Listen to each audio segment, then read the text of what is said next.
দিনহাটা এবং শীতলকুচিতে মূলত, তার সাথে অন্যান্য জায়গাতেও কুচবিহারে, সেখানে আমাদের ভারতীয় জনতা পার্টির কর্মী সমর্থক তাদের উপরে হামলা হচ্ছে এবং এক ভয়ঙ্কর অরাজকতার পরিস্থিতি চলছে। আমি শুনেছিলাম যে মুখ্যমন্ত্রী 29টি সিট পেয়েছেন, তাকে তার জন্য অভিনন্দন জানাই, কিন্তু great power always brings great responsibility. জনগণ তাকে এত সমর্থন দিয়েছে, আমি যদি ধরে উনি, তো তারপরেও উনি এইটুকু মন বড় করতে পারছেন না, অথবা উনি ঘোষণা করে দিন যে যারা বিজেপি করে বা অন্য রাজনৈতিক দল করে তাদের রেসপন্সিবিলিটি আমার না, তারা পশ্চিমবঙ্গের নাগরিক নয়, তাদের মুখ্যমন্ত্রী উনি নন, তাহলে আমরা সেইভাবে বিচার করব। আমরা রাজ্য প্রশাসনকে ভারতীয় জনতা পার্টির তরফ থেকে আমরা আবেদন জানাচ্ছি যে আপনারা উপযুক্ত স্টেপ নিন, গণতন্ত্রে হিংসা কাম্য নয়। অন্যান্য রাজ্যেও তো ভোট হয়েছে, মধ্যপ্রদেশে 29-এর 29খানা সিট বিজেপি জিতেছে, কোথায়? সেখানে তো কোনো কংগ্রেস কর্মী, আমাদের বিরোধী যারা আছে তারা তো বলছে না যে তাদের উপরে হামলা হচ্ছে বা তারা বাইরে কোথাও লুকিয়ে আছে। গুজরাটে একটি সিট বাদ দিয়ে সবকটি সিট আমরা জিতেছি, কোথায়? সেখানে তো আমাদের বিরোধী যারা আছেন কংগ্রেস বা তারা তো কোথাও বলছেন না যে তাদের বাড়ি ছাড়া হতে হয়েছে। দিল্লি 7-7টি আমরা জিতে গেছি, সেখানে তো আপ কর্মীরা বলছে না যে হ্যাঁ আমাদের ঘর ছাড়া করা হয়েছে। পশ্চিমবঙ্গে কেন এই ধরনের ঘটনা ঘটবে? এই শতাব্দীতে গণতন্ত্রের উৎসবের পর যদি এই ধরনের ঘটনা ঘটে, তো মানুষের তো গণতন্ত্রের উপর থেকে বিশ্বাস চলে যাবে।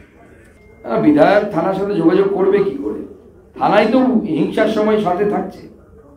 কুচবিহারে যখন দেখা যাচ্ছে যে হিংসা হচ্ছে বা বিজেপির উপর আক্রমণ হচ্ছে, তখন সঙ্গে পুলিশ যাচ্ছে। এই পরিস্থিতিতে পুলিশের উপর মানুষ বিশ্বাস রাখবে কি করে? আমরাও তো আশা করেছিলাম যে হ্যাঁ তৃণমূল কংগ্রেস হয়তো 21 সালে শিক্ষা থেকে, মানে ঘটনা থেকে শিক্ষা নিয়েছে, এরপরে হয়তো আর সন্ত্রাস হতে দেবে না তারা, কিন্তু এখনো পর্যন্ত সেই ধরনের কিছু দেখতে পাচ্ছি না। সুকান্তদা, ইন্ডিয়া জোটের বাকি সদস্যরা ধীরে চলো নীতি নিলেও তৃণমূল কংগ্রেসের অতি সক্রিয়তা।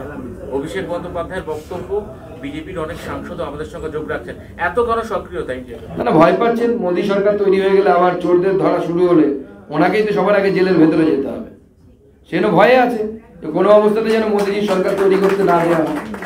অন্যদের তো অতটা ভয় নেই। দেখুন, এই বিষয়ে আমার এখন এই মুহূর্তে কিছু বলার নেই, আমরা অ্যানালাইসিস করে বলবো।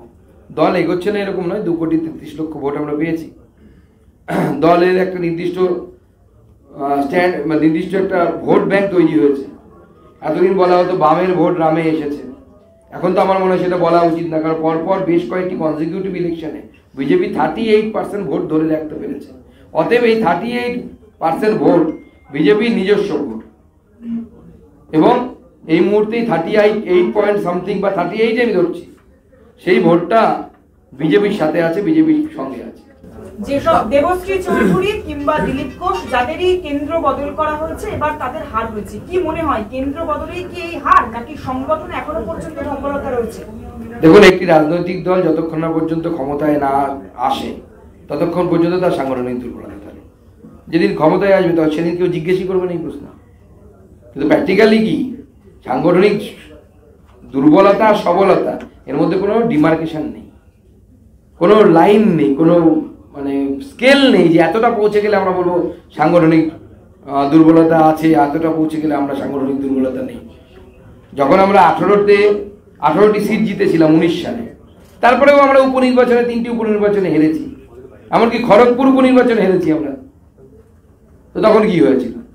তখন কি হঠাৎ করে 18টি সিট জেতার সময় সাংগঠনিক সবলতা ছিল, হঠাৎ করে এক বছরের মধ্যে যেতে না যেতে আবার দুর্বল হয়ে গেল? এরকম হয়, জিতলে সবল, না জিতলেও দুর্বল। আমাদের ভিডিও ভালো লাগলে লাইক এবং শেয়ার করুন, কমেন্ট সেকশনে গিয়ে জানান আপনাদের মতামত। আরও ভিডিও পেতে আমাদের চ্যানেল সাবস্ক্রাইব করুন এবং প্রতি মুহূর্তে খবরের আপডেট পেতে প্রেস করুন বেল আইকন।